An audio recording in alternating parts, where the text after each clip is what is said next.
কাজের প্রতি নেশা থাকলে শরীর অসুস্থতা নিয়েও কম পরিশ্রমে ঘর বাড়ি সব সময় গোছানো পরিষ্কার রাখা যায়।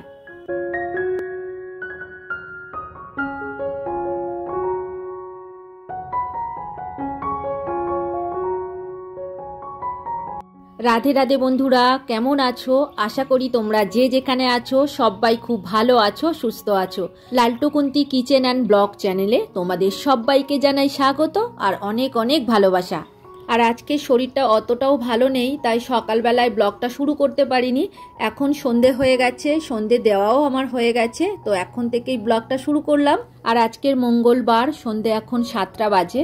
এখন থেকেই তোমাদেরকে সাথে নিয়েই নতুন আরও একটি ব্লগ আমি শুরু করছি, তো তোমরা সাথে থাকো। আশা করি আজকের ব্লগ তোমাদের খুব ভালো লাগবে। আর শরীরটা এতই খারাপ, বিছানা ছেড়ে তো উঠতেই ইচ্ছা করছিল না, আর কাজ তো দূরের কথা।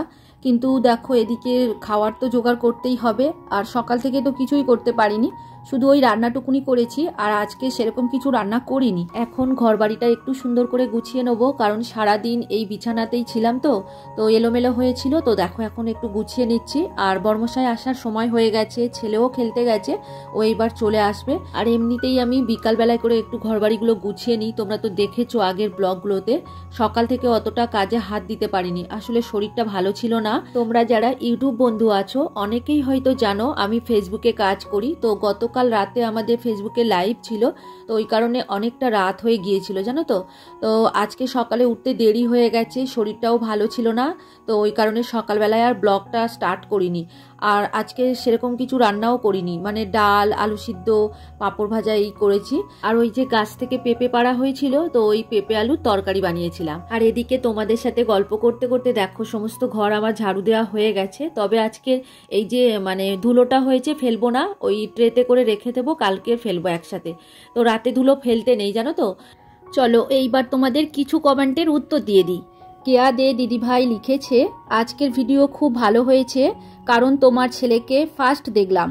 আর সবজি তোলা দেখলাম, পেঁপে, লঙ্কা, কারি পাতা, কিন্তু উচ্ছে দেখলাম না। গাছটা আছে, ভালো থেকো, ছেলের জন্য রইল আশীর্বাদ। তো দিদিভাই প্রথমেই বলবো অসংখ্য ধন্যবাদ এত সুন্দর কমেন্ট করার জন্য। তবে দিদিভাই করলা গাছটা মারা গিয়েছে, তো অনেক করলা দিয়েছিল আমাদের। আর লাউ গাছও মারা গিয়েছে, কুমড়ো গাছ মারা গিয়েছে, শুধু রয়েছে পেঁপে গাছ। আর এখন হচ্ছে কাঁকরোল গাছ হয়েছে ওদিকে একটা, আর দুটো কাঁকরোল পাওয়া গিয়েছিল, তো তোমাদের আর দেখানো হয়নি। আর ওদিকে লঙ্কা গাছও আছে 2-3টে, তবে খুব ভালো লঙ্কা হচ্ছে। আর আমাদের এখন লঙ্কা কিনতেও হচ্ছে না জানো তো। যাই হোক, তুমি ভালো থেকো, সুস্থ থেকো, আর এইভাবেই আমাদের পাশে থেকো। এখন ছোট খাটটা ক্লিন করে নিলাম। ওই যে জানালাটা বন্ধ ছিল, তো ওটা খুলে দিলাম। বিকাল হলেই জানালা বন্ধ করে দিই, কারণ মশা ঢোকে, আবার রাতের দিকে খুলে দিই। আর জানালা বন্ধ করে রাখলে না ঘরের মধ্যে একটা গুমোট হয়ে যায়, তো ওই কারণে এই জানালাটা খুলে দিই। আর আগেকার কিছু জামা কাপড় ছিল, সেগুলো ভাঁজ করছি। আর বর্মশাইয়ের জন্য এই গেঞ্জিটা কেনা হয়েছে, একদম হালকা কালার, ও নিজেই পছন্দ করে কিনেছে। আর গেঞ্জির কাপড়টা খুব নরম, পরলে বেশ আরামও পাবে, তো সেটাই এখন ভাঁজ করে রাখছি। আর এদিকে আরও কিছু জামা কাপড় আছে, মানে ওই যে আগের দিনগুলো কেচেছিলাম, সেগুলো আর তোলা হয়নি, ভাঁজ করা আছে।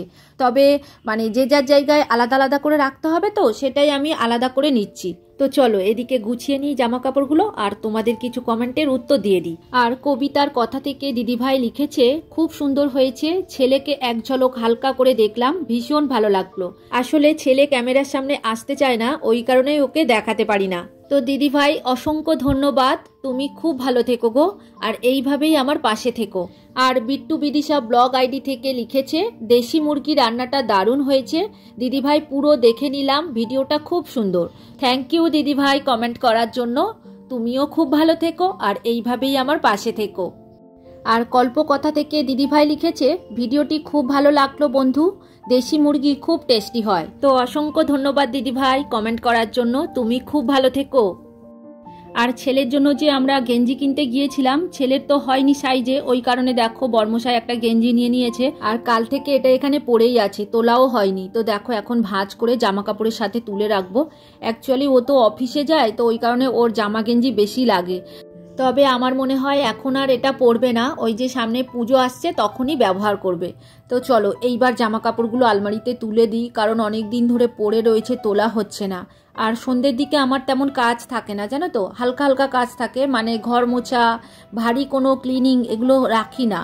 তো দুপুরের মধ্যে কমপ্লিট করে নেওয়ার চেষ্টা করি, আর সন্ধ্যের দিকে হালকা কাজগুলো করি আর কি। তো ওই কারণে দেখো এখন জামা কাপড়গুলো তুলে নেব। আর বাইরে থাকলে খুব সমস্যা হয়, মানে একটা জায়গায় রাখতে হয়, ওই যে গামলা আছে একটা, তার মধ্যে আমি ভাঁজ করে করে রেখে দিই আর একসাথে তুলে দিই। ওই প্রত্যেক দিন খুলে যে রাখবো সেটা আর করা হয় না।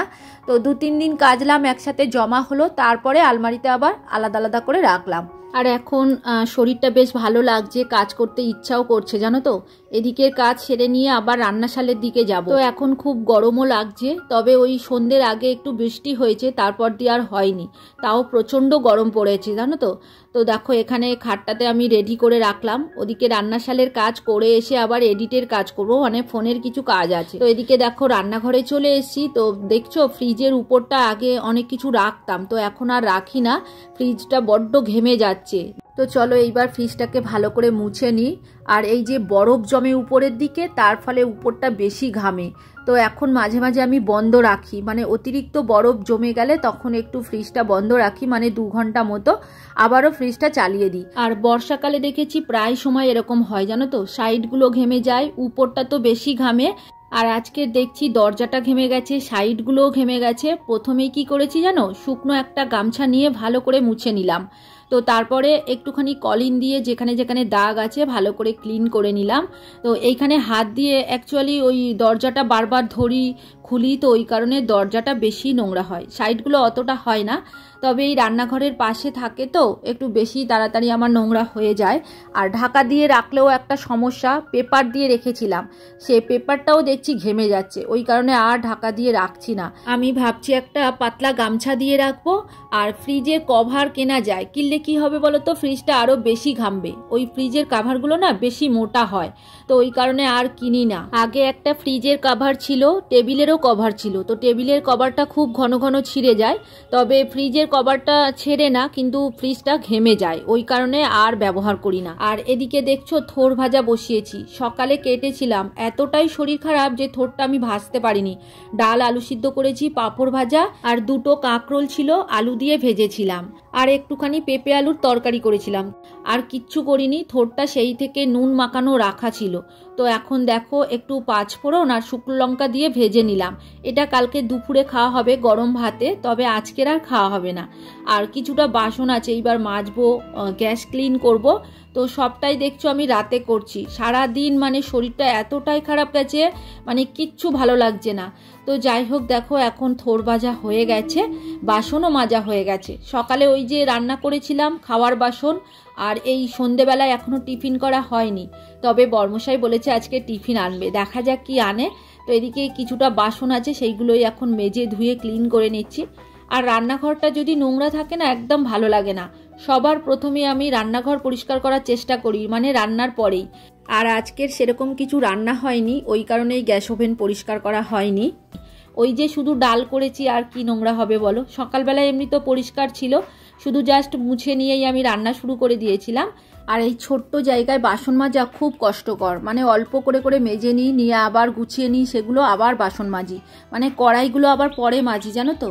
আগে এই ছোট ছোট বাসনগুলো প্লেটগুলো আগে মেজে নিলাম, তো এরপরে আবারও 2খানা কড়াই আছে, সে 2টো মাজবো। তো চলো এইবার বাসনগুলো গুছিয়ে নিই। আর এদিকে বর্মশাই চলে এসছে, মানে ও আবার টিফিন নিয়ে এসছে, তো তোমাদেরকে দেখাবো। আজকে সন্ধেবেলায় বাবা চা আর মুড়ি খেয়ে নিয়েছে, আর আমি ছেলে কিছুই খাইনি। তো বর্মশাই আনবে সেটা আমরা জানিও না। আর দুপুরের ভাতটা একটু দেরি করে খেয়েছি, কারণ সকালে দেরি করে খেয়েছিলাম বলে, তো ওই কারণে সন্ধেবেলায় আর টিফিনটা খাওয়া হয়নি, এখনও আমি আর ছেলে খাইনি। আর বর্মশাই এদিকে খাবার নিয়ে চলে এসছে। তো দেখো এখানে কচুরি নিয়ে এসছে আর আলুর দম নিয়ে এসছে।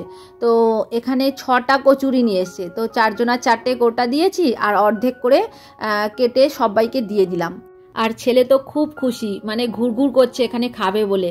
তো আমি বাসন মাজছিলাম, আমি বলছি দিচ্ছি দাঁড়া একটুখানি, আসলে একটা হাতের কাজ করছি বলো, সেটা না করে কি করে দিই। তো ওটা সেরে দেখো এখন প্লেট রেডি করে নিচ্ছি, দাদু নাতিকে দিয়ে দেবো, আর আমি আর বর্মশাই ওই ঘরে খাবো। ওরা দুজনে আবার খেলা দেখছে, আবার একজন মাঝে মাঝে ঘুরিয়ে ঘুরিয়ে কার্টুন দেখছে।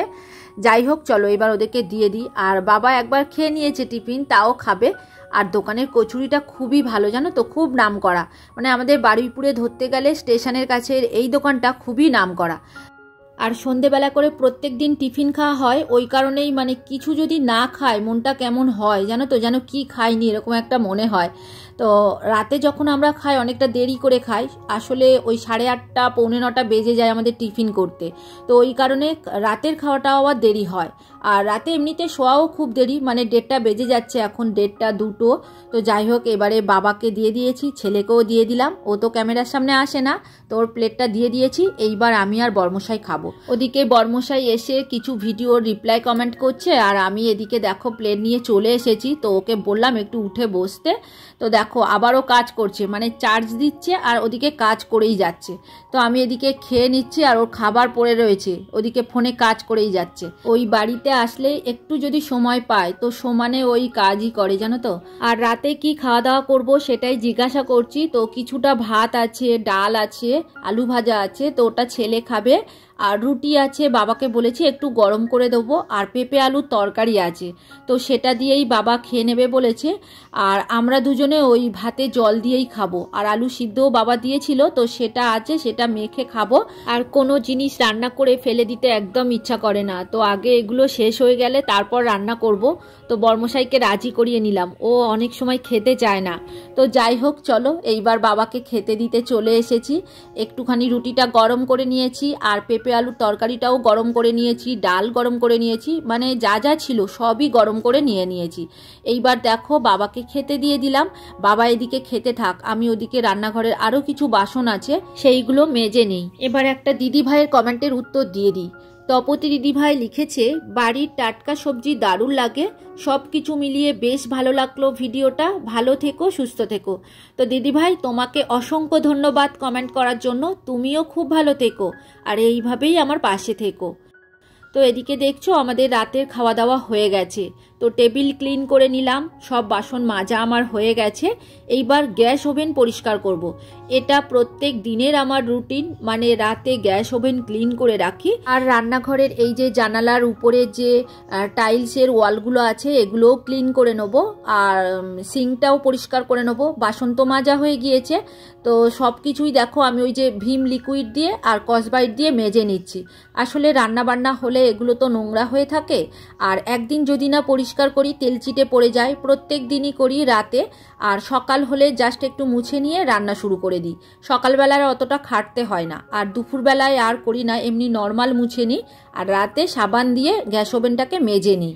এদিকে গ্যাস ওভেন পরিষ্কার করতে থাকি আর তোমাদের কিছু কমেন্টের উত্তর দিয়ে দিই।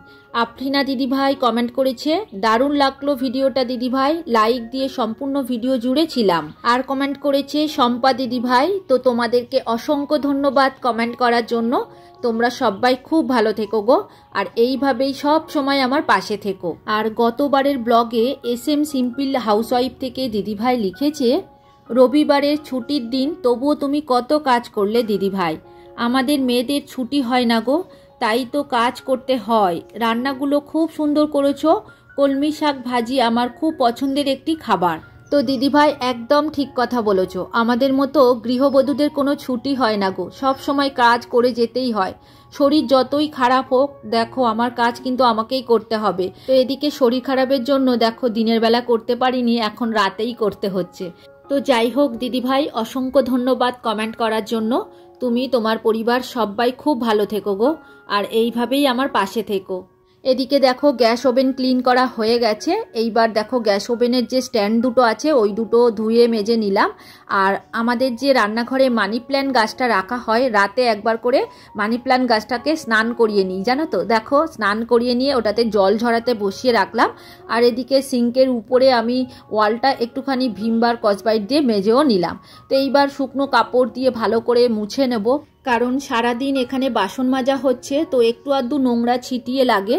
তো ওই কারণে রাতে যখন আমি রান্নাঘর ক্লিন করি এই ওয়ালটাকেও ক্লিন করে নিই একেবারে। তো দেখবো সকালবেলা একদম পরিষ্কার পরিচ্ছন্ন থাকে, শুকনোও থাকে। তো দেখছো ওয়ালটা ভিজে কাপড় দিয়ে আমি এখন মুছে ক্লিন করে নিচ্ছি, মানে জল একটুও থাকবে না, জানো তো। আর এই সিঙ্কের উপরে যদি পরিষ্কার না করি তাহলে রান্নাঘরটা পুরোপুরি ক্লিন কিন্তু করা হলো না। আর এই জায়গাটা পরিষ্কার থাকলে রান্নাঘরটা খুব তাড়াতাড়ি শুকনো মনে হয়, আর শুকিয়েও যায়, আমি দেখেছি। তো ওই কারণে আমি বারবার মুছে পুরো জলটাকে তুলে নেওয়ার চেষ্টা করি। আসলে দেখো, এই জানালা এবার বন্ধ করে দেবো, এখানে পাখাও চলবে না, জলটা তো শুকাবে না। তো ওই কারণে পুরোটা ভালো করে ক্লিন করে নিয়ে ওই যে গামছাটা ভালো করে ধুয়ে নিলাম, নিয়ে ঢাকা দিয়ে দিলাম বাসনটা, ওটা শুকিয়ে যাবে আর বাসনটাও ঢাকা থাকবে। তো এইবার দেখছো গ্যাস ওভেন চাপা দিয়ে দেবো, দিলেই আমার রাতের কাজ কমপ্লিট হয়ে যাবে। তো চলো বন্ধুরা, আজকের ভিডিও আর বড় করব না, এখানেই শেষ করব। তোমরা সবাই খুব ভালো থেকো গো। আর ভিডিওটা কোথাও যদি তোমাদের ভালো লেগে থাকে, লাইক কমেন্ট শেয়ার করে দিও, আর নতুন বন্ধু হয়ে থাকলে চ্যানেলটিকে সাবস্ক্রাইব করে দিও। এবার দেখা হবে পরের ভিডিওতে। আজকের মতো গুড নাইট।